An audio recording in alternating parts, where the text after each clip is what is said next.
And yeah, so it started. So in fact, this is the next ENDORSE follow-up event. And actually, it's a very nice continuation of the previous one that we had in February. Because also that already touched upon the topic of EuroVoc IATE through the large language models. So now our presenters are Wetzel and Jochen Hummel from Coreon, and they are going to speak about the potential use case of merging EuroVoc and IATE. So knowledge base and the terminology database, most of us already know it based on the names of the participants. We also work with these resources. So I think we are very curious to hear what you're going to present us. So after the presentation, of course, there will be some time and possibility for questions and answers. So Michael and Jochen, the floor is yours. Thank you. Thank you, Anniko, for having us. Thank you, Anniko. Can you hear me well? Can you see the slides so that I can start? Okay. Good morning, everyone. Great audience, some 50 participants. A couple of known names I've seen quickly in the participants list, so welcome seeing you again. Who are we? Jochen, 2 words about you. My name is Jochen Hummel. I'm CEO of Coreon. Most people still know me as founder of Traders. After Traders, I did something very different in virtual world. I'm actually vice chair by now of LT Innovate. I'm also CEO of S-Team, and I will talk a lot about how linguistic assets can be used to solve important problems. Thank you, Jochen. So my name is Wetzel. I joined industry at Traders, so you can guess where I met Jochen first time in my life. It's some 25 years ago when we were working on alignment and translation memory tools. I product managed for many years Traders, SDL, RWS, multi-term those days, and before I joined Jochen back and started with the Coreon enterprise. I'm also pretty active in ISO TC37, particularly working on the TBX and RDF formats for terminology representation. So some of you I also know via the ISO circuits, or you know me via the ISO circuits. Okay, before we start with the actual topic of today about our company, Coreon GmbH, it's a Berlin-based software company. We've developed the multilingual knowledge system, how we call it. It's in fact a technological fusion of terminology database management together with knowledge graph modeling. We'll see it a bit later what that means, what we do with that in the context of EuroVoc and IATE. Founded a bit more than 10 years ago. We are management owned. Our customers are in the corporate, large international corporate space and institutional space. So a couple of names here on the slide. What is Coreon? Coreon, we call it a multilingual knowledge system. So this is, so to say, a database software, a database editor to kind of maintain these kind of data resources. So we incorporate the capability to manage all aspects of terminology management together with knowledge graphs. And the repositories of our customers usually scale, as you can see, from pretty small databases, just a couple of nodes in there with some 100, 500, 1000 concepts up to 200,000 concepts. In this project, we've loaded IATE into Coreon with some 650,000 concepts. This is probably the largest data I've ever seen in Coreon so far.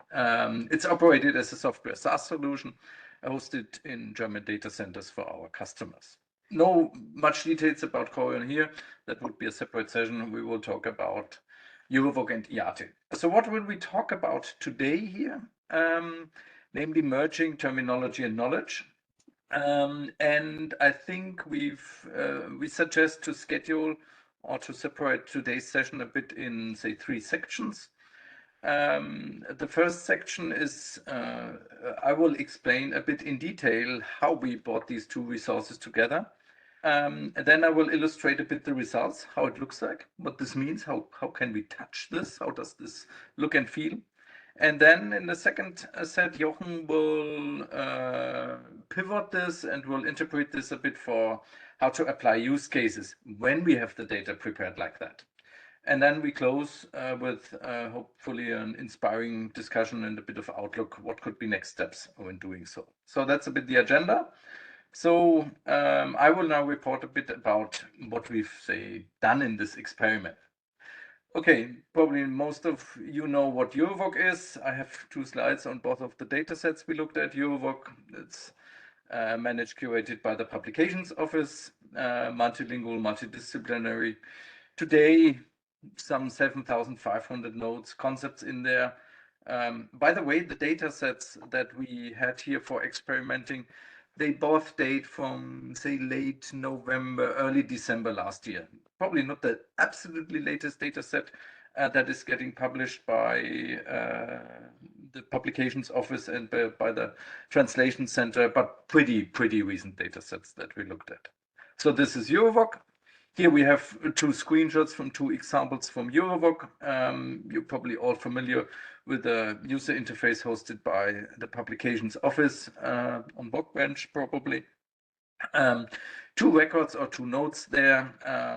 On the left hand, we see a concept product life with all the labels in the other languages. On the right hand, we see a concept international trade law with also its labels in other languages. I just have this here because I will come back to these records here and there during the presentation.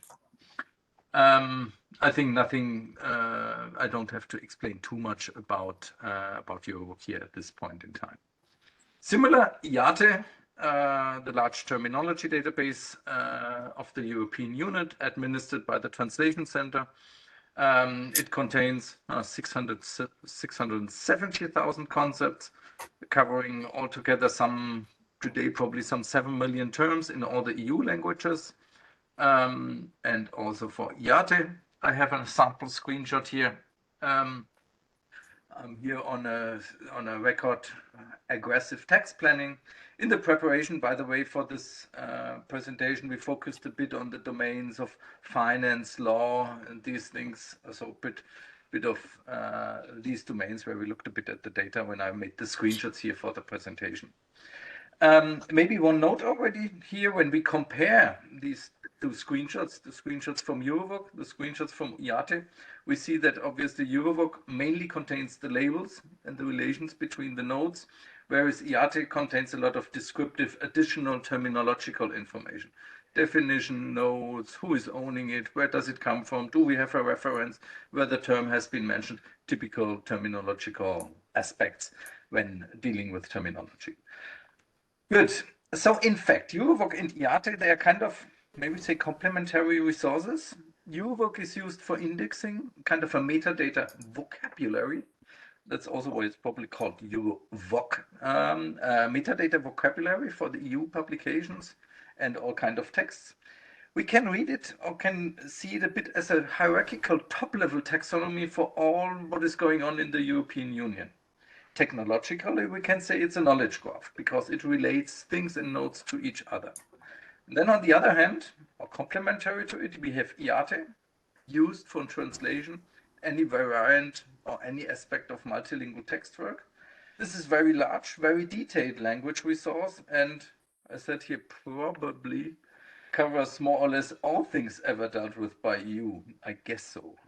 Don't know, maybe there are aspects which are not covered in IATE. The IATE team members here can correct me here a bit, but it probably covers more or less everything that the EU ever dealt with. So very rich, very detailed. It's a terminology database, probably the largest one hosted worldwide as far as I know. Maybe one comment on that. We all know this. Both resources are public. So the data input that we had for this experiment and the research is based on the publicly published files that you can download from the EU sites. And we also have to say that the data sources here are not only used EU internally, but I know that particularly IATE is used by translators worldwide and not only for EU projects. What do they contain? So knowledge graphs, EuroVoc, we can say, is a typical instance of a knowledge graph. In fact, a knowledge graph stores the concepts, so the nodes, and their labels, and it relates all these concepts to each other in a hierarchical or associative manner. You see here on my sketch that the node product life here on the bottom of that, say, little tree is hooked against product quality, which is hooked against consumer protection, which is hooked against consumer. So it establishes a semantic relationship between all the nodes. And terminology resources such as IATE, they store concepts and their little terminological node and their terms.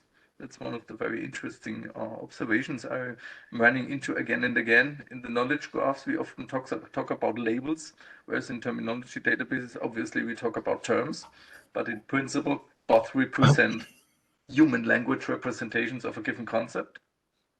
But the terminology resources store a lot of descriptive, prescriptive information about the concepts and the terms. We see in their definitions, notes, usage guidance, term types. So here a sketch about an abbreviation for aggressive text planning, which is a record in IATE, and it clarifies that it has the term type abbrev for abbreviation.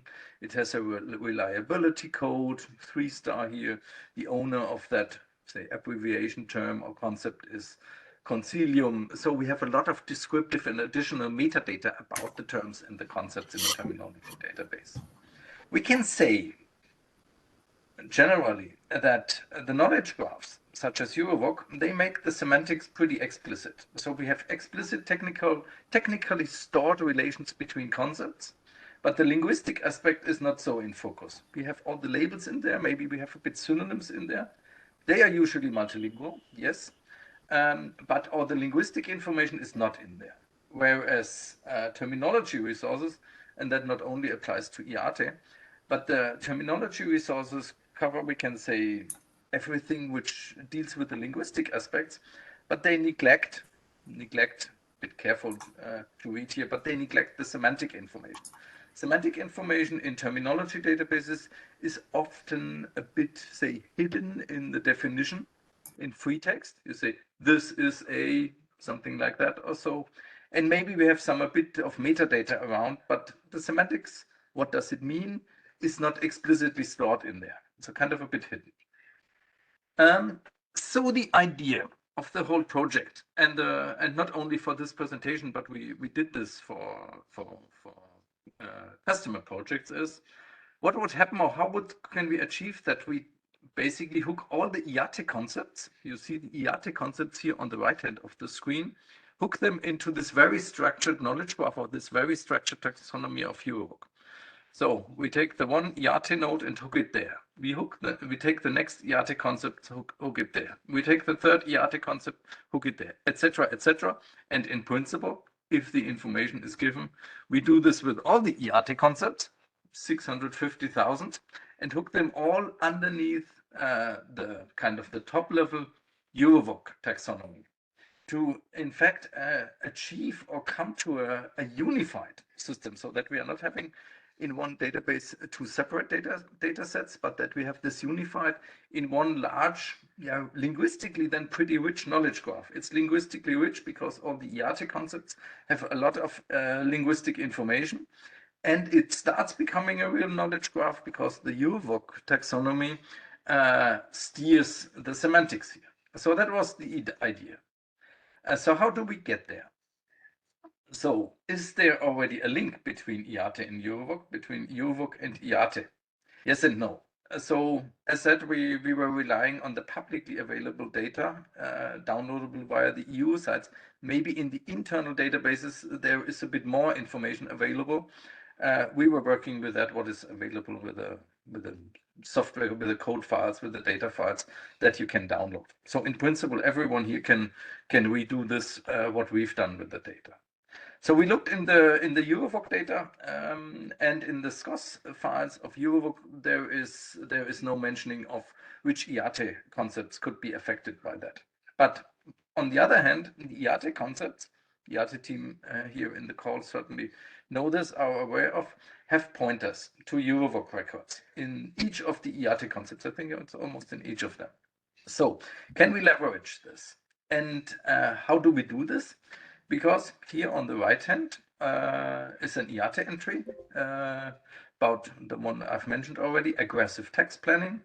Because in each IATE entry, so that's a screenshot live from the IATE website a couple of days ago, we see that there is a domain code mentioned. And these domain codes, in fact, they point to EuroVoc records. So the domain code here for this IATE entry is said to be international economic law, and international economic law, on the other hand, is a node in EuroVoc. And this applies to all the IATE entries, as far as I'm correct. And this information we can technically read out and bring the two software or the two data sets together. So now it becomes a bit technical. So what we have here on the left hand is the EuroVoc SCOS RDF representation of the record we just looked at. And on the right hand, the IATE ISO TBX export or representation of the concept entry. So the IATE entry is aggressive text planning with a synonym abbreviation ATP. And the EuroVoc concept on the left hand is the EuroVoc concept international economic law. So in the XML code that we see here on the screen, there are, for us, how we technically did this, there are two relevant informations in there. On the one hand, we see that the concept entry has a subject field where this string, international economic law, occurs. By the way, little note, what we see in the IATE UI on the web when browsing the web is called domain, which is in the TBX, in the technical TBX file named subject field. So kind of just two different labels to tag that field. So we find that record international economic law, and this is basically the technical link into the EuroVoc record. And what is also relevant here is we establish or we read out these links for processing data based on the strings international economic law. These are identical, but then further on we process the data via the say abstract or language agnostic IDs. So in fact, what we link here is the EuroVoc record 4010. You see this a bit further down on the left hand under identifier against or together with the concept entry 3542165. That's not a virtual number or an invented number, so these two numbers are accurate numbers in the data set. So, and then we can say EuroVoc, the EuroVoc node 4010 has the narrower ID IATE 3542165. So this is how we are linking. And of course, this we are also doing with other IATE entries that also mention or have links to the EuroVoc string international economic law. So then we see that also IATE record 2210766, etc., are kind of linked to international economic law. So this is how we technically could read out the information out of the IATE records together with EuroVoc. So these were basically the anchors. It can well be that in the IATE database we have factual links directly to the EuroVoc records. So to, for instance, the EuroVoc record 4010. But for us, we just had the XML files available and we took that information.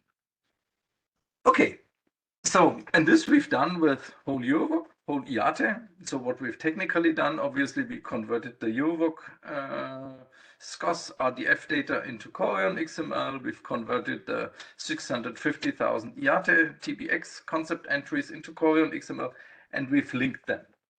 So let's have a look a bit at the results. A couple of screenshots here.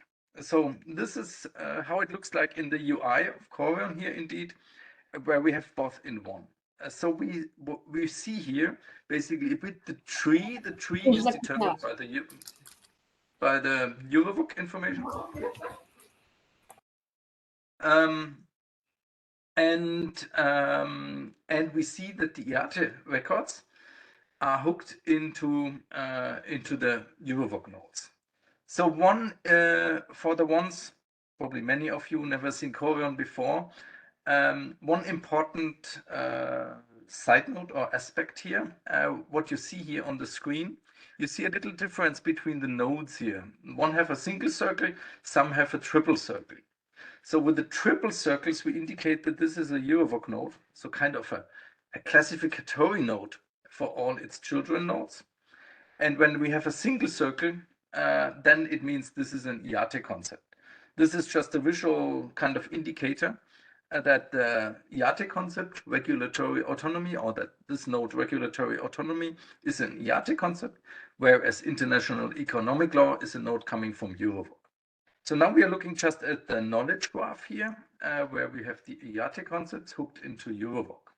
But on the screen, on the full screen, we would then not only see the knowledge graph, but having clicked on one of the nodes there, obviously we would see on the right hand, on a larger screen, then all the details of the IATE concept. So for instance, I clicked on that screenshot, I had clicked on the IATE node, aggressive text planning. I see where it is hooked in EuroVoc, but I see here on the right hand of the screenshot all the information that comes from IATE. So the synonyms, translations in other languages, German, English, French, etc. So this is, so in fact, I use the knowledge graph as an explorer to navigate to the data. So this is how we bring it together. What does this mean now? So for touching the data, for working with the data, I'm looking a bit for now on to the consumption of the data. I'm looking a bit on what does this mean when interacting with the data.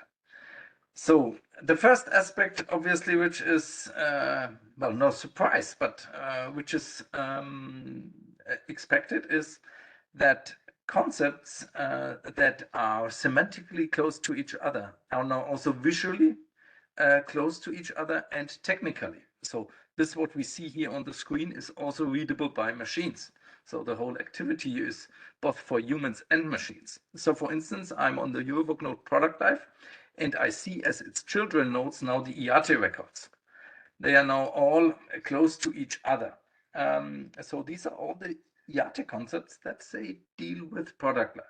You may say, well, I have this information in the IATE database itself. Yes, because these are the domain codes. So there's probably a feature in IATE where I say, let me filter all the concepts out that have a value of product life tagged in the domain code there. Yes, sure enough, you don't see them probably at the same time visually on the screen, but good.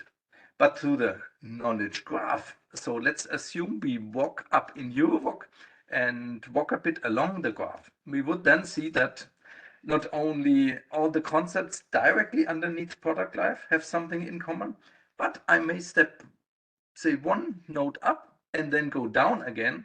And then I see that, for instance, the IATE concepts like aging cycle, end of life handling, mature product are not far away from concepts like minimum performance requirements, because they are also hooked in a EuroVoc node not far away in the sense of seeing the whole EuroVoc graph, the whole domain of EuroVoc. So there we bring IATE concepts semantically close to each other, and this can go even a step further. So I go 2 steps up, 1 step down, and now I have basically like a semantic filter. I now have a view onto the data that I see all the IATE concepts that are all in the branch of consumer protection. And we see IATE concepts here, which are lexically far away from each other, obviously, but that might be, with regards to their semantics, very close to each other. Very close, because all what deals here with consumer protection, for instance, does not deal with, say, agriculture and fishery, or etc. So this is how we semantically cluster and cluster, more generally, less generally, all the IATE concepts. Just a little example, a little screenshot. So here I did a little search for the string vote, and we immediately understand in which branch a hit from IATE then resides. So we see that vote, just the very plain term vote, is a IATE concept, is hooked very top level under law, whereas something like the right to vote I found in EuroVoc, or I see indicative vote is filed under EU institution, etc. So we immediately see when we search the data where the data is stored, and not only the linguistic representation of the data. Having the data all prepared like that, obviously I can do something with it technically. For instance, I could filter the data, give me all the data that, or I could search the data in a given branch. I could export the data only by a given branch. So for instance, a user may say, give me all the concepts that are stored under the branch consumer, or export all English, French, Italian terms that are in the branch of more specific consumer behavior for a given project, for a given activity that I have to do with my documents, with my text. Or get me all the translations for the terms in the branches of X and Y, but not the terms from the branches Z.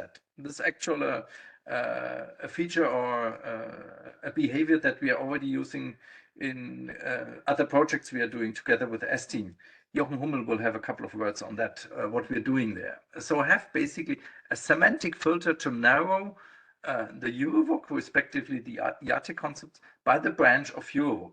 That can be one branch, that can be more than one branch, that can be a very top-level branch starting, that can be a very deep down-level branch, retrieving very precise only the concepts, respectively the terms that are within this branch.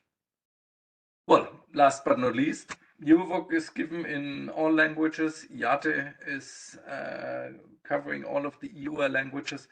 All what we've seen on the screen is obviously available or navigable in all the EU languages because the knowledge graph, as is EuroVoc, is based on the relations between the concepts. So we are not linking the terms to each other, we are linking the concepts. So once deployed for once deployed, the graph, it can be used for any EU languages. So that's just a side note. I think this is obvious, but just a side note. While working with the data, while looking at the results, we made 2-3 observations that I'm happy to share with the EuroVoc and IATE teams here. Maybe you are aware of that, but for me it was a bit of an observation. So one observation was that many EuroVoc nodes that are given in EuroVoc are not used at all by IATE concepts. So here a screenshot somewhere underneath EuroVoc, the node sale. We have more specific EuroVoc nodes in there, nodes like auction sale, credit sale, direct selling, discount sale, etc., etc. So these EuroVoc nodes do not see, are never showing up in any IATE concept. Whereas, on the other hand, I have many IATE concepts. They are just tagged with very generic EuroVoc nodes. So for instance, here a screenshot of altogether probably some 21,000 IATE concepts. They are only tagged with a very top-level EuroVoc node or thesaurus. I think that's what EuroVoc historically called it, thesaurus, name of the thesaurus, which is 12 law. So very top-level tagged. No surprise, because I guess that many of the IATE concepts were not manually tagged, but to some scripts and got imported historically and are then probably tagged with just a top-level node. Whereas some other IATE nodes are really tagged with some very specific EuroVoc nodes. But there's quite some, I think these are 2 interesting observations, that EuroVoc in some areas is very specific, not leveraged by IATE. And then we have IATE concepts which are still, say, hooked very top level wise. On the other hand, 20,000 IATE nodes just top level hooked against law may sound many, but when we know that IATE contains 650 or 670,000 concepts, well, may also say that's already pretty precise, because I know that these 20,000 concepts, they all deal with something around law. Just an observation. A side note also is that EuroVoc not only contains hierarchical relations, EuroVoc also contains associative relations. And here I am on a record right to vote, and the record right to vote has a relation to an associative relation to a concept or node called European citizenship. So all what I've shown on the previous screens when we talk about the closeness of IATE concepts, But this closeness not only affects the hierarchical relations in EuroVoc that could be leveraged in an application later on, but we can also walk along the knowledge graph according to the associative relations, maybe a step or two to get all the concepts that are reachable via the associative relations. So also just an observation or a hint, a bit of inspiration here for the IATE and EuroVoc teams. So to summarize a bit my intro slides, or a bit when reporting about what we've done and how it looks like. Why the whole thing? Why a knowledge graph for terminological data? Knowledge graphs brings structure to terminology collections, no question. It improves the data quality. We see what concepts are overlapping, what concepts are maybe duplicates. We have an easier data maintenance when we look at the data like that. Similar things are close to each other. And we formalize all the knowledge. We formalize it by having technically readable relations between concepts and make it machine readable, make it machine digestible. And this then can be used to boost the performance of text analytic algorithms, of AI algorithms, by priming them, by helping them with structured human curated data. And this closes my my session on my end for this morning, and I'm willing and welcoming Jochen now to take over and take all that, interpret all that what you've seen on the screen, and discuss a couple of use cases here. Hope you could follow well, Jochen. Yeah, the floor thank is you. yours. Thank you, Michael, for this great description, how we merged EuroVoc and IATE to become a very powerful resource. So how we did it and the observations. I now want to spend some time on what we can do with such resource.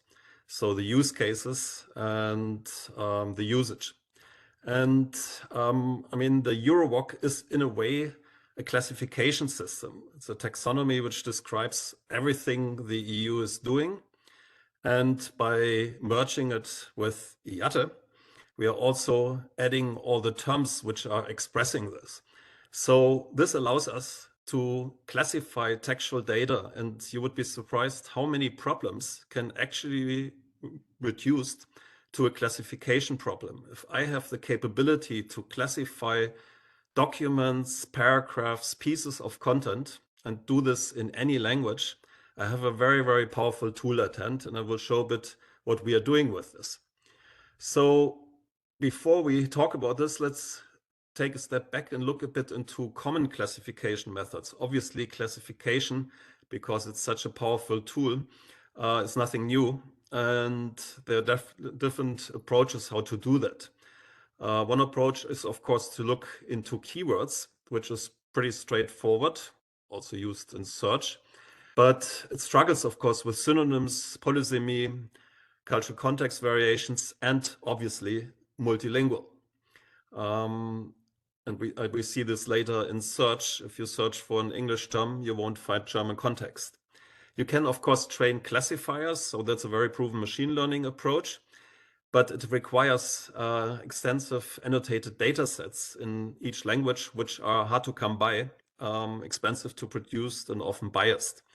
There are other algorithms which kind of classify by themselves, like KNN, which is simple, effective, but for very sparse feature spaces, which are typical for huge textual data, it struggles, of course, also with cross-language. And then word embeddings have become very popular, being part also of generative AI, because they do somewhat understand semantic relations, but they depend a lot on a balanced training corpus, which then has to be available for all languages. So let me show you an alternative. What we are doing is whenever we process strings, we try to get very quickly from a string to a meaning, and from there making our systems interoperable. So the first step is obviously when I'm faced with a piece of text, that I have to take this text and try to map it to the taxonomy. So we take the terms, use advanced linguistic search so that we can deal with morphology and other different word orders and so on, and locate them in our knowledge graph. And once we have found these terms, we can, of course, create some sort of a domain heat map. We can see where many terms are hitting, and then we get to some position in our taxonomy, EuroVoc, for example. And this then can link to other data sets. So, for example, if I want to find the best translator for a given topic, it can point to an human resource database. So that's how we kind of try to get very early in the process, as early as possible, away from dealing with strings. So elevate strings to meaning and then make the systems interoperable. So how do we do dynamic multilingual classification? Let's assume we have a couple of sentences which we want to classify. So what we do is we look up for the terms in these sentences. And then let's assume you see a part of the EuroVoc taxonomy here. We simply, for every concept we are finding, we say +1.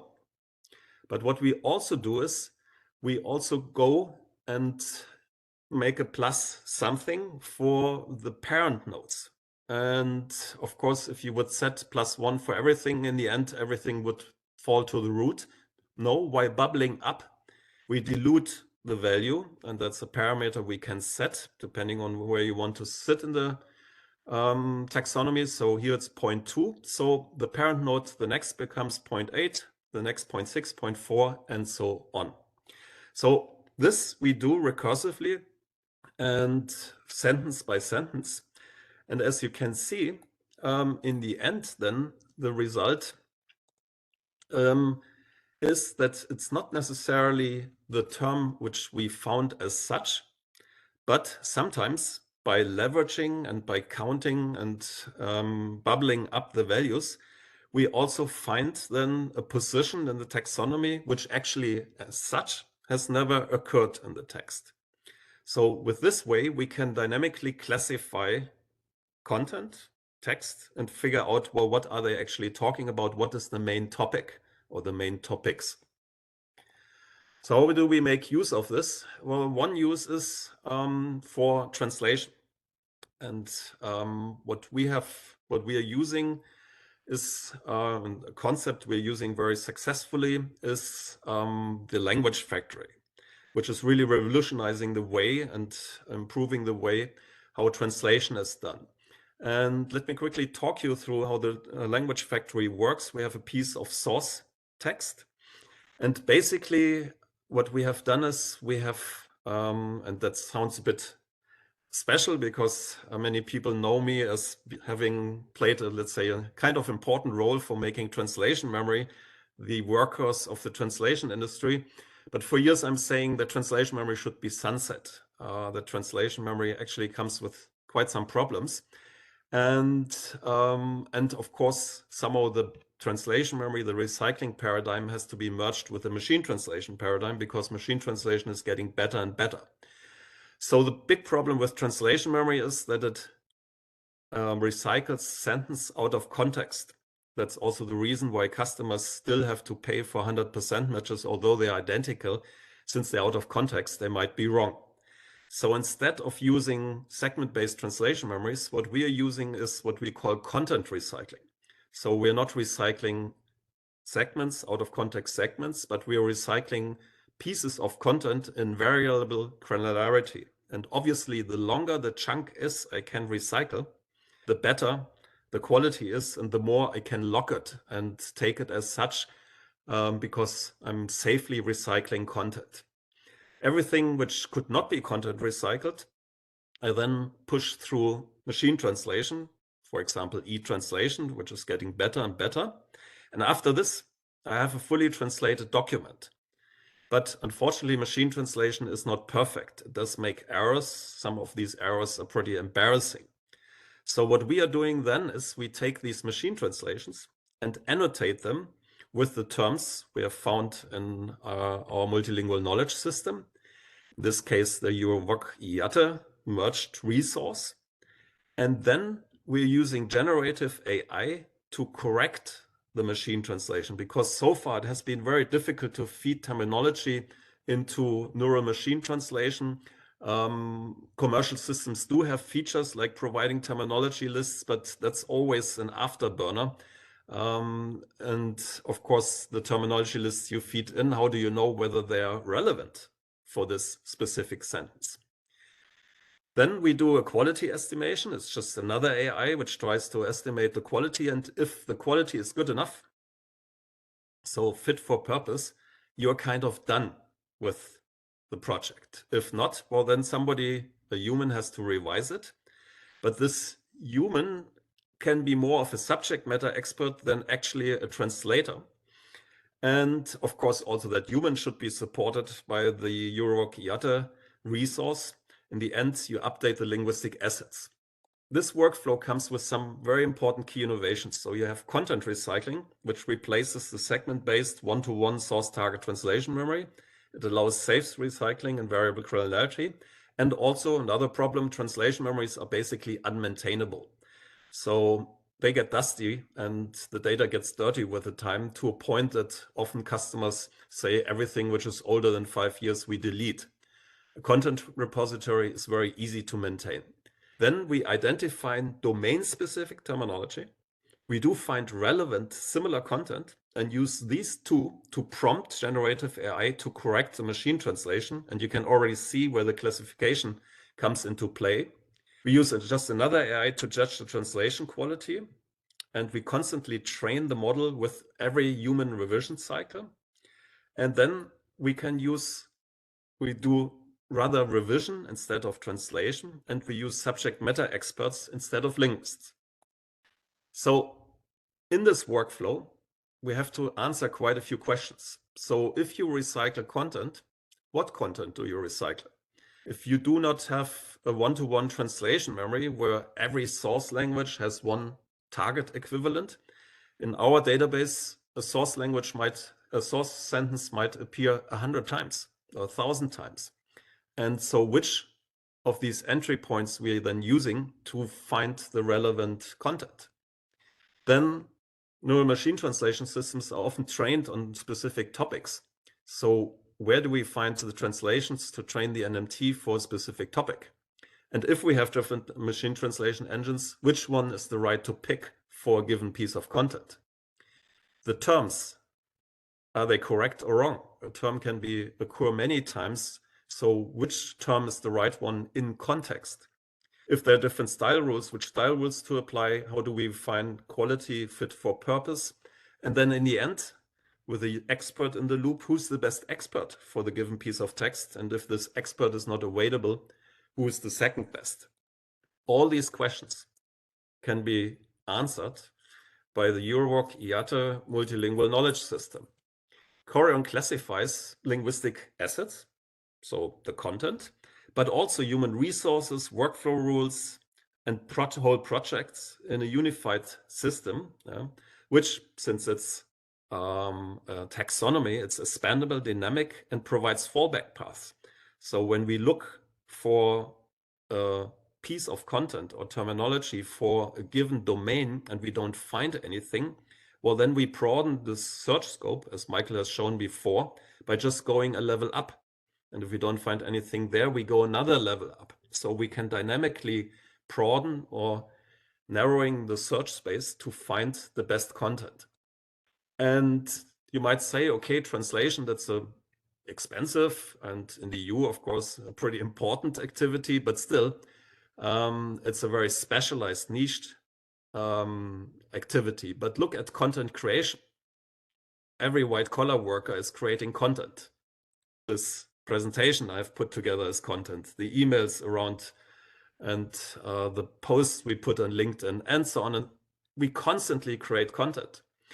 And a very similar workflow can be used also for content creation and not translation. In this case, instead of a source text, you have some source information like the product spec or meeting notes or software product which needs to be described. Also here in content creation, you want to recycle previously content. And instead of machine translation, you then have generative AI to describe the new things, but generative AI as machine translation is not perfect. So also here you want to annotate, correct, estimate the quality, and revise. So the very same workflow could be also used for content creation, which basically means every white-collar worker, not only translators. Now let's move to the biggest invention mankind has probably done for almost 2 years. We all faced with the hype around generative AI and ChatGPT. And there's a very interesting article that's referenced in the lower level corner about how large language models, generative AI, and knowledge graphs fit together like yin and yang. So the large language models are great in general knowledge and language processing and being a generalist, but they are bad in implicit knowledge. They hallucinate. It's a black box solution, and often they lack domain and specific knowledge. And knowledge graphs are just the other way around. They are always kind of not complete. You need to maintain them, and new stuff needs to be added.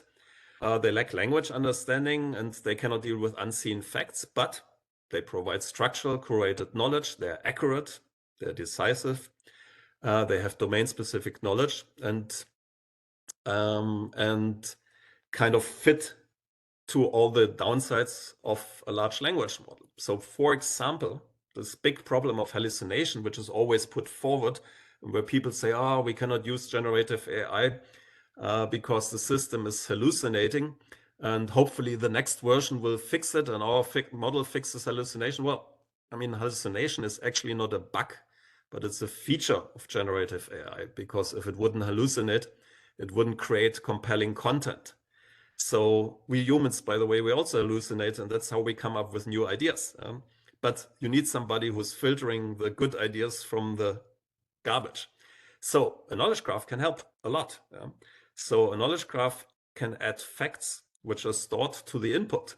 So if there's a question like which country is Obama from, you can go into the knowledge graph, retrieve certain facts, and then complement the prompt with these facts, and then the LLM will have a much easier time to reply, well, he's from the US.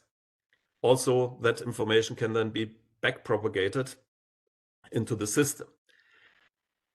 This is when prompting after the fact. So if the LLM has produced an answer, you can also use the knowledge graph to validate the output with the facts stored in the knowledge graph. And maybe you see here already a bit the parallels to what I've shown before. So we are doing quality estimation for machine translation or created content, and we also help the system in the autocorrection to prompt it with facts we have found in our database.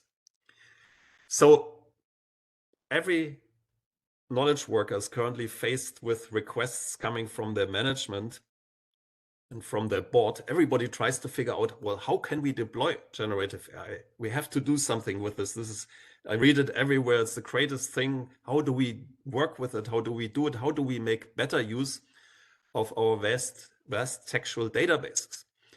And surprisingly, most companies, enterprises, what I'm seeing in the market, also institutions, they're struggling to answer that question. And if you read on LinkedIn what people are saying about generative AI, quite a few take a position saying, this was just a hype.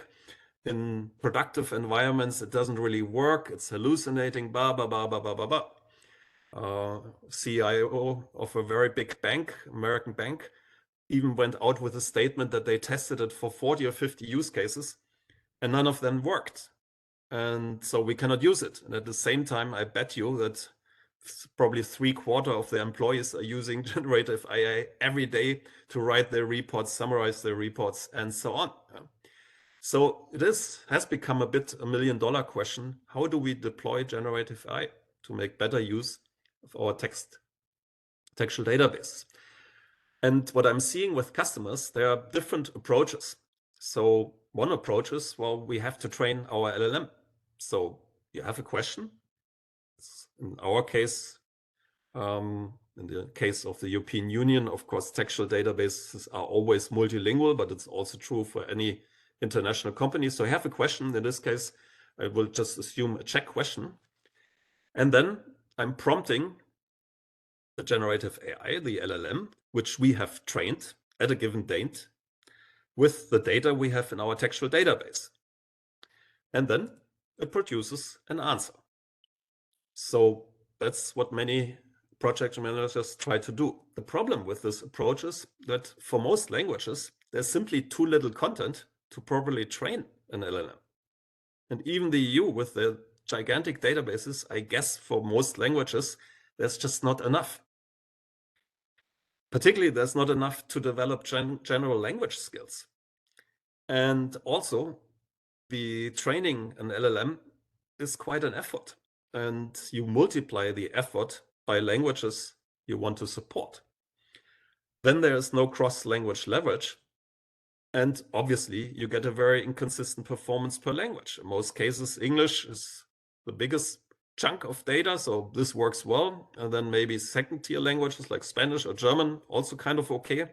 But the poor Czech citizen probably will be not very impressed with the system. So a second approach is, which I have coined the double MT approach. And I'm also seeing this very often as a solution. So you get a question in Czech and you machine translate it into English. And then you use this as a prompt. So the textual database, knowledge system or whatever this database is, only has English content, has been trained with it. So you only have to train one language and you have a lot of it. So it works. And then you generate an answer, or the generative AI generates an answer, which is in English, which is machine translated then back to Czech. So that's the double MT approach. You empty data in and you empty data out. The problem here is that even for one language, it's very expensive to train and maintain a large language model. So even if you say, okay, we only do English and we ignore all the other languages, you still have to train one. Then the LLM only knows what it has been trained with. So that's why I say trained at a date. There's always a cutoff. And you know this from ChatGPT. It's saying, well, if you ask for newer things, it says, sorry, I've been trained till I don't know when. And stuff which happened since or has been published since, I don't know. Then another big problem is that do-it-yourself LLMs are simply not on par with leading general LLMs. And there are tons of these benchmarks and leaderboards and so on. But in my experience, the real big LLMs outperform, when you go into general questions, always any do-it-yourself or custom-made LLMs. And there's also a reason for it. It's not only the amount of data they're trained with, it's also how long you run the training. And that's a question simply of resources. And if a company says we're putting 1 million into this, well, there are others who put billions into it. Not only 1 or 2, but dozens of billions. So the scale and the amount of horsepower you put behind the training of the LLM just makes a big difference. Another problem is that errors in the machine translation, they kind of multiply because you do it twice. And again, the machine translation is better for one language, not so good for another language, so you get inconsistent performance per language. The thing is, when I deal with generative AI, I often treat generative AI like human beings. So to train a team, to train an LLM takes a lot of time and you have to start early and it's a huge effort. It's nothing you can do quickly. You can tune it, of course, if you have already a trained team, people have experience, and so you can tune it to customize it to your needs. But the smartest thing actually is, and the most leverage you get if you have a world-class team and you prompt it smartly. And that's exactly where retrieval augmented generation, RAG, and in our case, because we are in the EU, multilingual RAG, becomes a great solution. So again, we have our question in check. And what we do now is we use, and we are back to slide 1, we use the classification capabilities of our EuroVoc IATE resource to classify the question and search for similar content. Then we retrieve this similar content in this case, in EU archives or in the cellar of the publication office, and find similar documents. And we use these along with the prompt and pass them on, for example, to OpenAI and tell OpenAI, please, here's the question, check. Here's reference, here are reference documents, probably mostly English, but they can also be from other languages. And then please generate a check answer. So the MREC approach has several advantages. You do not need to train an LLM. You leave this to the big IT companies who luckily do the job for you and also who have the resources to do so, who have the billions to build these things. The data is always up to date because along with the prompt comes relevant information. This information can be from yesterday. To run a third-party LLM, you might say, oh, but I have to pay OpenAI. Yes, you have to, but the costs are probably lower than to train and host your own LLM. This is a very expensive hobby. And there's economies of scale. So I think in almost all cases, it's cheaper than to train and host your own LLM. Total cost of ownership of LLMs is horrific. The target language generation, so you could say, okay, but here also the large language model needs to translate, but it's not translating, it's generating content. It's a fine difference, and that produces better quality than double MT. And let's assume tomorrow ChatGPT 5 comes out and then Facebook does something or whoever, Microsoft, it doesn't really matter because you're always state of the art because it's very easy to simply prompt the latest and greatest LLM. So you're not depending on a technology. If there's a better one, you just switch and prompt another system. So you're always state of the art. And how have we deployed this? Give you an example. For large industrial companies who are global champions, to support their global customer base is pretty difficult because their products are used somewhere by somebody who in most cases doesn't speak English or German and needs urgent help. So in this case, there's a machine built by a German machine builder, and there's a problem. So they get an email in Spanish. So what we do is, remember what I said before, we try to get as fast as possible away from the string. So, but we need the strings. We need to understand that the engine of a certain machine is broken, and we need to identify what is actually happening so that there's something with the oil pump and an error condition that the engine doesn't start anymore. So we try to identify, and that's the stuff you have in IATE, what the issue is, what the machine is, what the problem is, what parts are involved. And then we do the following.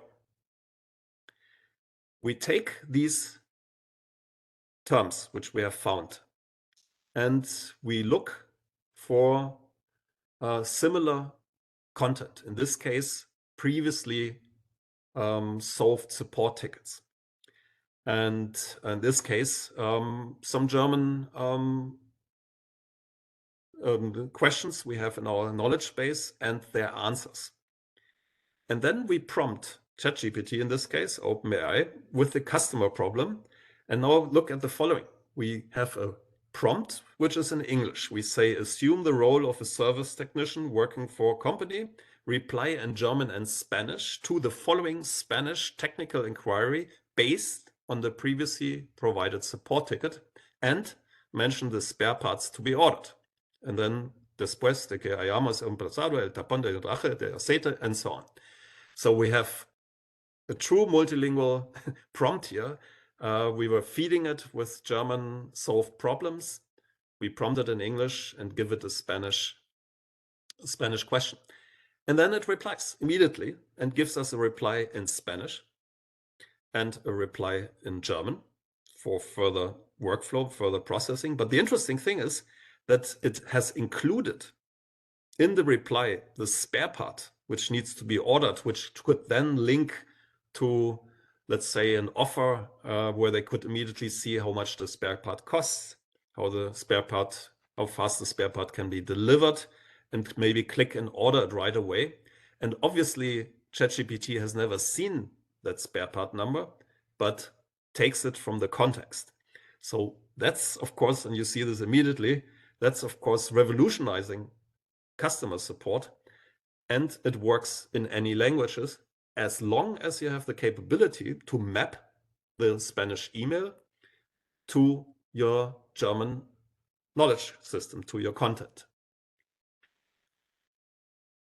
Go one step further. A couple of weeks ago, the Interoperability Act has been signed by or put in law by the European Council. And the European Interoperability Framework has been in place already for a long time, and it's organized in layers. So you have the legal interoperability, the organizational, the semantic, and the technical. And the EIF, the European Interoperability Framework, states that if any of these layers is not there, you do not have interoperability. And that's unfortunately true. And if you look at the recommendations, the semantic layer, I think, is the less well understood.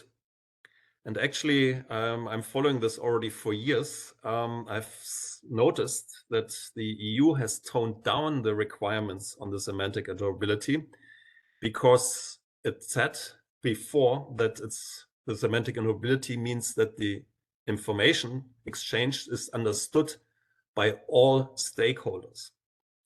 And all stakeholders very often are the citizens of the European Union, which means it has to be understood in all languages. They have toned this down, and they have also toned down multilingualism.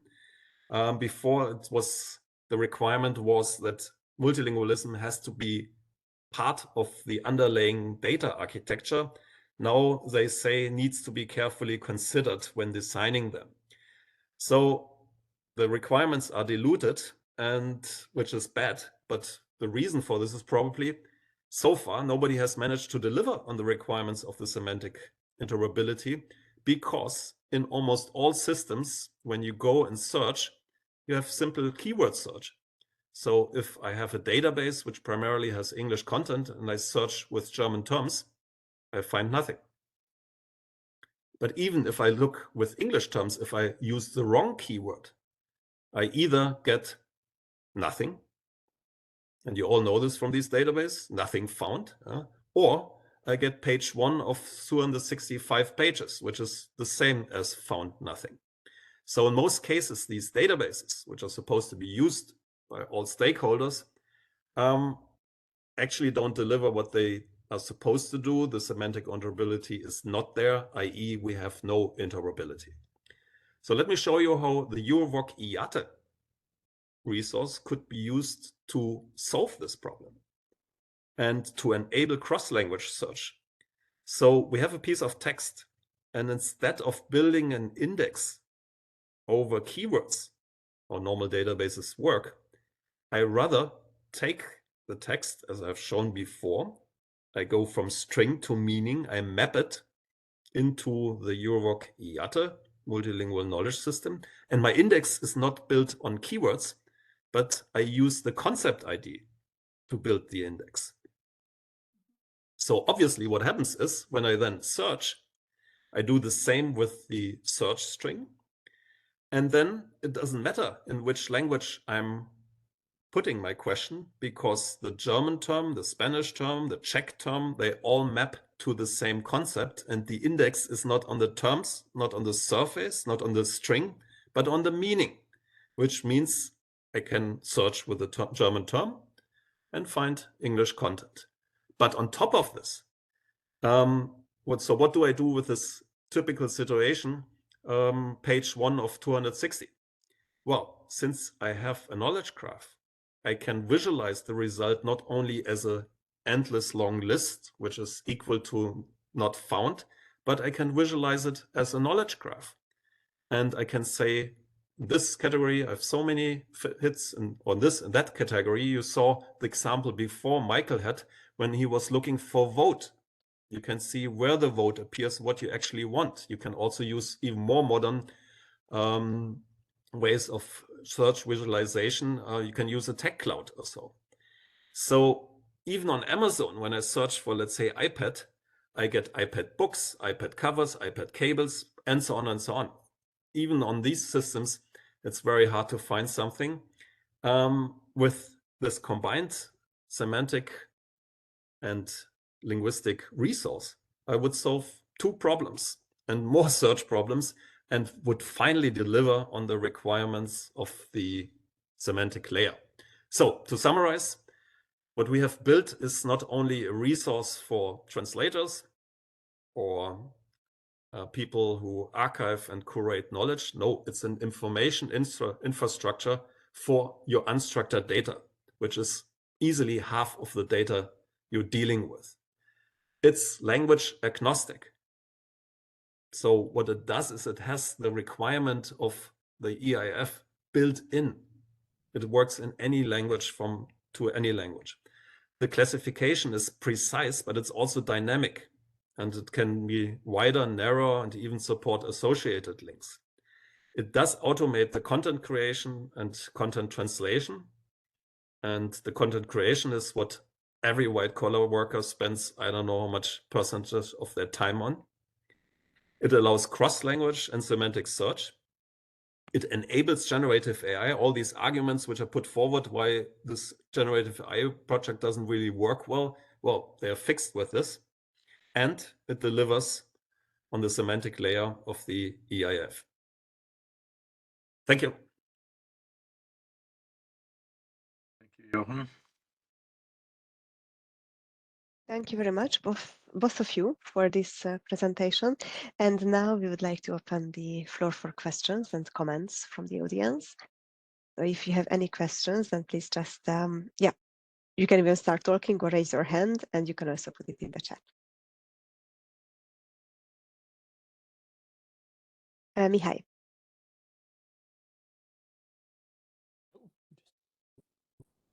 I thought you raised your hand, Mihai. Okay, good.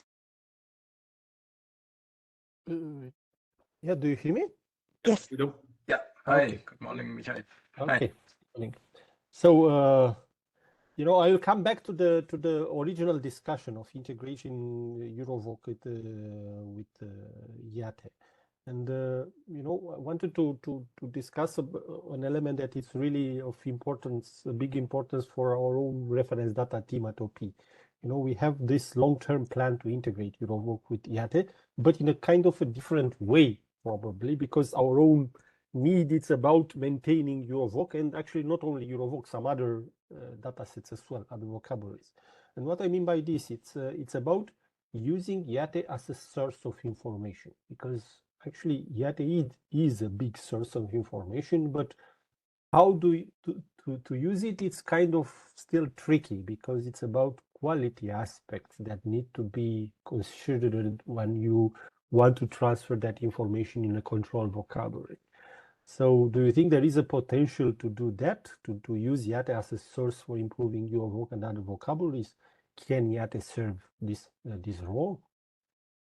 Yes, of course it can. And that's how we are often, for commercial customers, are building these classification systems by using the data which is available in their terminology bases.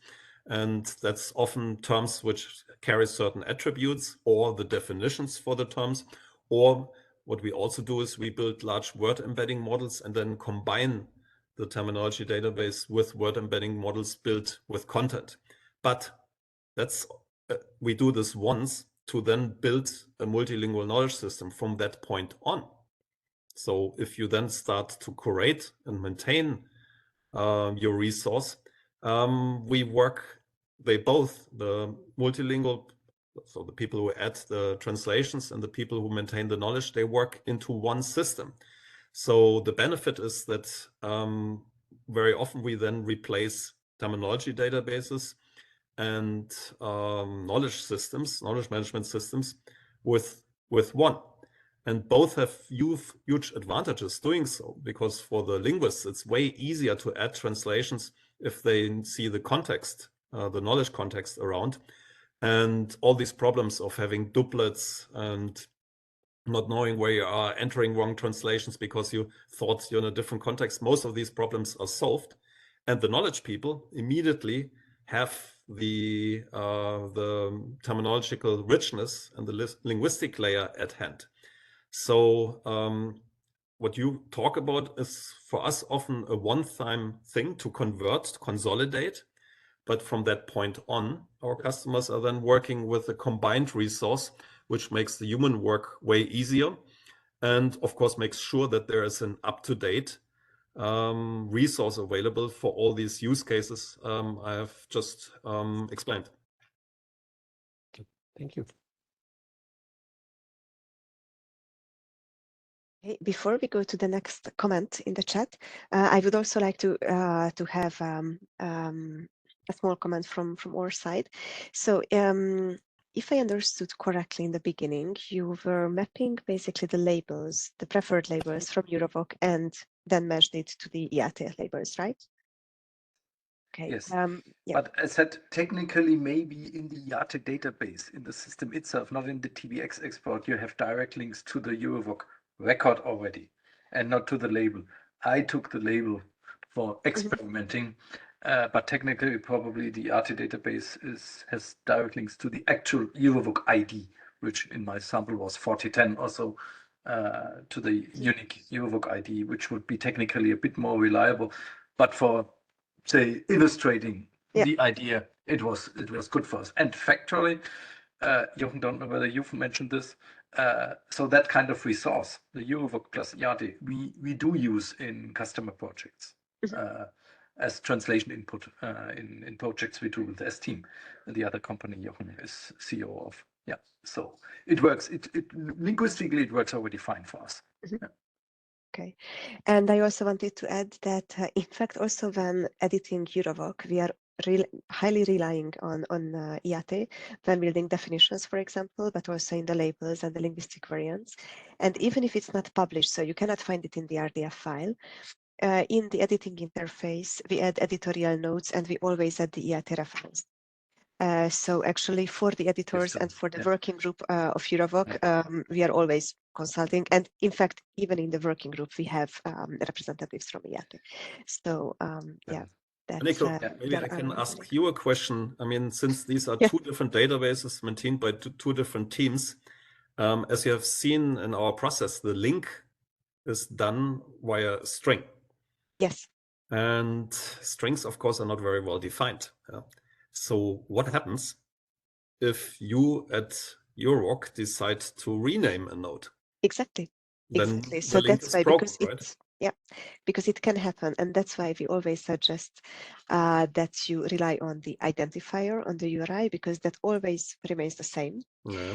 Because it can happen that a EuroVoc concept changes its label, because maybe we have feedback from the translators, from the terminologists, that it's not reliable anymore. We had some cases actually in the previous releases. And then already these links fall apart. So that's why semantically, it's much better to rely on the URI than on the label, because of course labels can change. Sure. Which is another strong argument for consolidating these two resources, because the link between the two is, let's say, weak. Yes. Okay. Thank you. So that was just a small side comment. We have one comment in the chat from Anna from DGT. Did you make tests or comparisons with translators, translating, and this new way of working with subject matter experts, revising? How much better were the results? How much more expensive was it? Yeah, I mean, we have made not only tests, but it's live and in production. And the problem with translation is currently there's some huge call for tenders out. that there's a kind of a race to the bottom on the pricing side. So translation is very competitive, and the rates which are paid to translators very, very low, too low to deliver on the quality requirements of the customers. So this can be only dealt with by using technology and building workflows like I have described, which are way more productive than the traditional workflows, which cannot be supported with the budgets available. So to deliver on the multilingual requirements and the legal requirements of the EU to make most of their content available in all languages, the workflow I have described is the only way forward. And of course, the machine translation system of the DGT translations is getting better and better, but it's not perfect. And by putting it into such workflow and consolidating and merging the translation memory paradigm, or I would rather say the content recycling paradigm with the machine translation paradigm, and then have smart ways of correcting the results and evaluating the results, you get the engines which are required to actually be able to deliver on the demands in the current market conditions.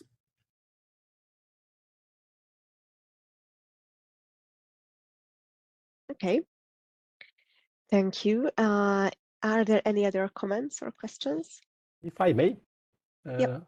in reference to the MRAG system, you know, the whole idea of using in common the LLMs and knowledge graph, it's a big thing, and you came up with a very practical approach to do that.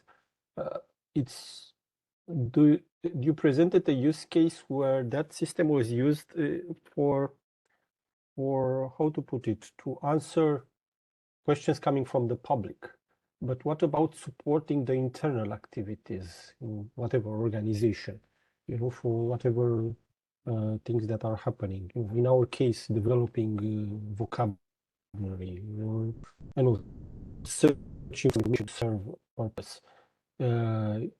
What will be the way to integrate? Is this system something that works on your servers and it's connected to an account of ChatGPT or whatever?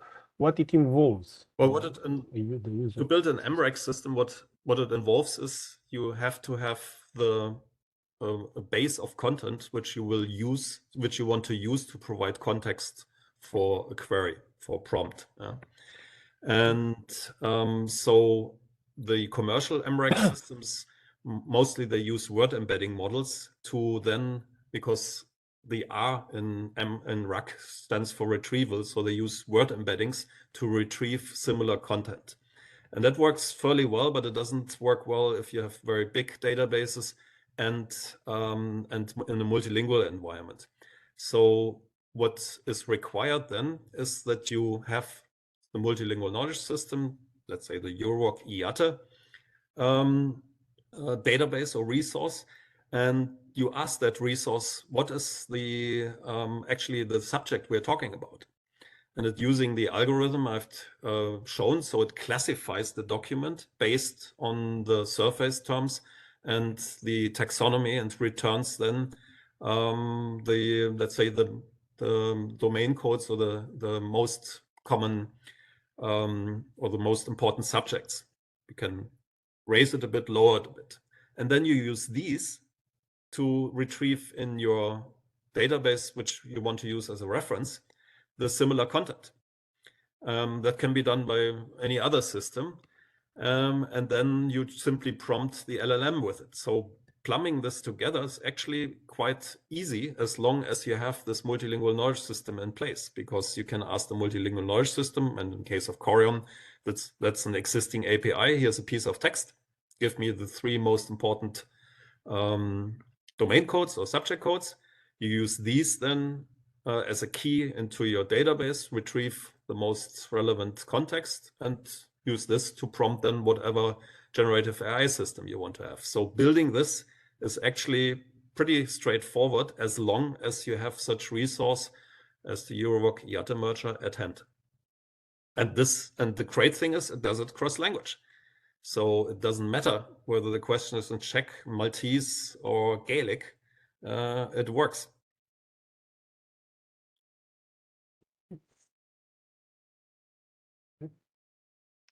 Thank you.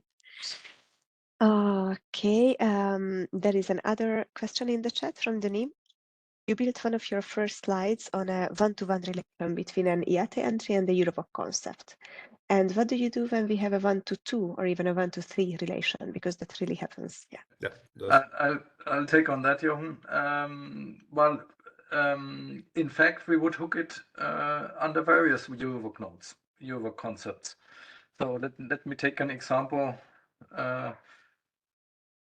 Years ago, we had a keyboard like that here in front of my screen. Nowadays, we have something like virtual keyboards. You know that on cell phones or so. And previously, keyboard would have been hooked under something like input device. So it's hardware, input device. So the virtual keyboard, however, is that's a piece of software. So because you see that on the screen and then you type the letter on the screen. That would in fact be under software, but the virtual keyboard is both an input device and software. So you would have the concept virtual keyboard stored under both parent nodes. So this is what we call in knowledge graph polyhierarchies. So in fact, on my screens today, Dennis, we've mainly seen just plain tree structures. I don't know. EuroVoc has some polyhierarchies, I think, here and there. I've seen it on the screen. Just for the simplicity, just to keep it simple and readable, I have just plain tree structures, but in fact, it would be a polyhierarchical relation. So we would have an IATE concept, which is stored here and there, and even 3 or 4 relations. At a given point in time, I think we all know by experience, if you have, say, 30 parent nodes, then it gets unmaintainable, and also from the visualization point of view, not very nice any longer. But in principle, it would be a polyhierarchical situation, yeah, which I think is supported by the software we talk about. It may be Workbench that I think you're using for EuroVoc maintenance, or maybe Coreon in the case here. Which means for the classification algorithm I've shown before, when bubbling up, you bubble them up in 2 branches, right? 2 parts. And so the algorithm, the classification algorithm, also deals with that. Okay, we have 2 other questions that are slightly related to this. So that's the fact that most IATE entries have several domains on them. Does it cause any issues at all when you're creating the knowledge graph? So you may have, when you looked at sharply at the text code snippets from the TBX file, I underlined the one pointed to EuroVoc. And in fact, what we are doing in our work currently with it, we always take the most specific one underneath EuroVoc if it's in one EuroVoc branch. So I have international economic law and I have international law, and all the 3 are somehow present in the IATE entry. I only take the most specific one or the most deepest one in the EuroVoc node to be as precise as possible. When we have more domains in there, then we would hook it in both, unless they are in separate paths. So that was the pragmatic approach we were following so far. Yeah. And what do you do with that, with the synonyms? Well, the synonyms in IATE and yeah, also the EuroVoc. synonyms. In fact, synonyms. We had one on the screenshot: aggressive text planning, ATP. We can treat them as synonyms. The one is the abbreviation or acronym. The other one is the full form term. That with regards to the data modeling here, that doesn't matter. It's just a synonym. They are both stored within the same concept as also the other language terms, and the relations or the connections go on concept level or between the concepts and not between the terms. So therefore, the synonyms do not matter or have no impact on the EuroVoc IATE linking activity. The synonyms, however, and that brings me back to Jochen, obviously are important when it comes to text classification, to creating the heat maps, because in a text that you have, you may have the occurrence of synonyms in there. You may have in the text, you may read the word, the string ATP, but you know ATP is an abbreviation for that concept, and that concept is there stored, hooked there in the EuroVoc. So the synonyms are important when using the data, but they are not important when creating the knowledge graph. And coming back to the previous question about the polyhierarchy, there is another comment that why relations are systematically assessed and controlled in EuroVoc, are they also in IATE? Hello, IATE. Can someone from IATE maybe comment on that? I was just relying on it, but it's a good question, in fact. Yeah, Dennis. Yeah. Yeah. Anyone from the IATE team in there? You may know the names in the participants list. I know a couple, but This is still. I think Paula. Yeah, I met Paula, many but years I ago, think yeah, Paula, Paula she was left. Yes, yeah, yeah, unfortunately, I because met her yes, many as years far as ago. we, yeah. Yeah. Oh, she's here, Paula. Yeah. Hi. Yes, yes. Hello. Please. Yeah, I work in the IATE team, more tool-related aspects, so no much content. I mean, I'm not in charge of the content creation, so we have colleagues from the central terminology coordination teams here as well that maybe want to complement and intervene.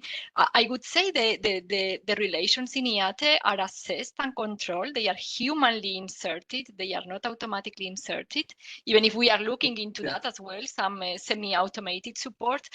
But for the moment, it's purely human when we insert a domain, and also the cross-references, which were not mentioned, but in IATE as well, we have cross-references, and they were displayed in some of the screenshots, linking concepts. So which could also be exploited, even if it's not part of the IATE download data. So yeah, so can be exploited more, let's say, internally. I would say they are assessed and controlled, but probably not systematically.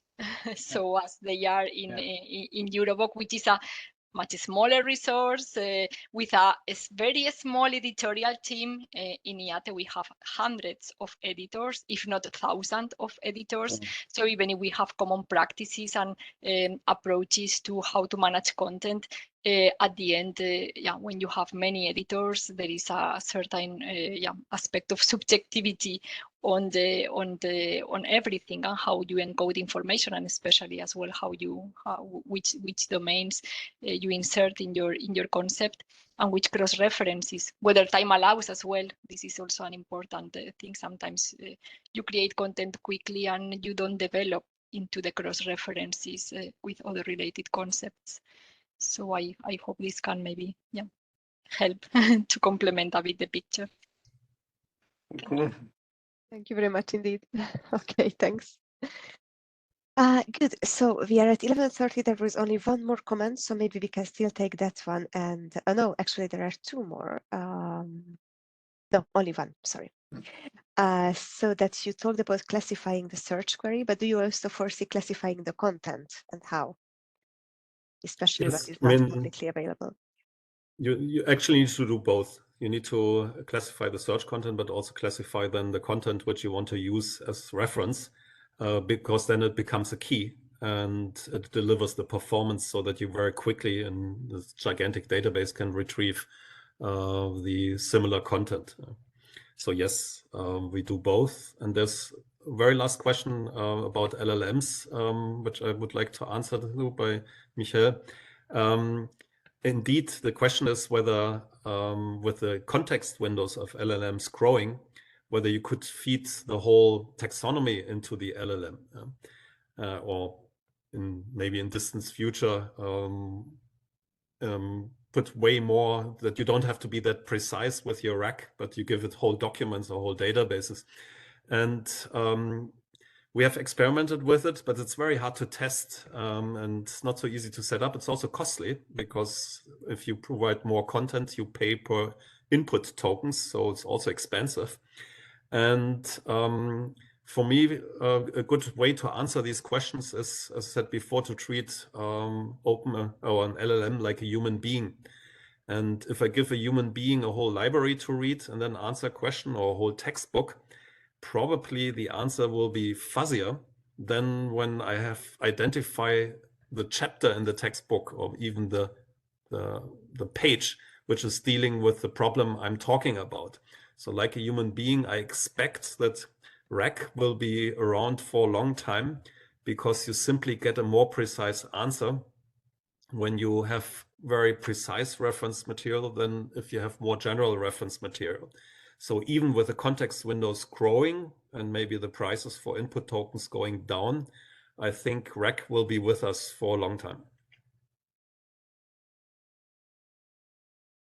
Okay, so I think that was all of the questions. One more from Marie-Jo. How can the EATE administrators benefit from the output of the analytical work with EuroVoc?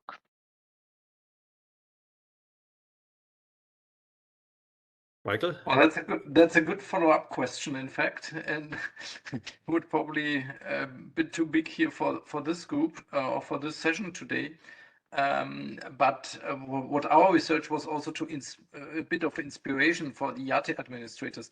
I'm not so familiar. Paula enlightened us a little bit just a couple of minutes ago about the EATE data administration EATE workflows. But the reference EuroVoc together with EATE for new EATE concepts, new EATE work, can certainly be leveraged for EATE work. But this would require a discovery session with the EATE team, because I'm so familiar with how EATE data is created, is also, say, deleted or set obsolete. So that would be a complementary session between us from the technical side of things and the EATE team from a content point of view. I mean, the observations Michael made already shows that in many cases it would be desirable to have a more specific classification than such general classification. Also the doublets, I mean, we have seen many entries in EATE which, let's say, are English Bulgarian, and then the same concept is in German French. They should be merged into one. I think that also is a big problem in EATE. So there are many ways, of course, how a knowledge structure would dramatically improve the quality in the terminology database. Same question from Michael in the chat. What could this concretely mean and concretely help? But this really would require then, Michael, a follow-up brainstorming. Because it's then not only a data modeling and technical question, but it's a workflow, it's a process question, and we can contribute that one aspect, that one part. But you're the masters of the data. You would contribute the other aspect in such a group then, yeah. So I mean, a big chance is, you saw it at the end, maybe big words, but in the end, a EuroVoc EATE manager could be the information infrastructure for any textual application in the EU, including generative AI, textual AI, because that's where the classification and the EU's view on the world is kept, with the surface terms going along with it in all languages. I mean, let's face it, most of the EU applications are monolingual. They can only do one language.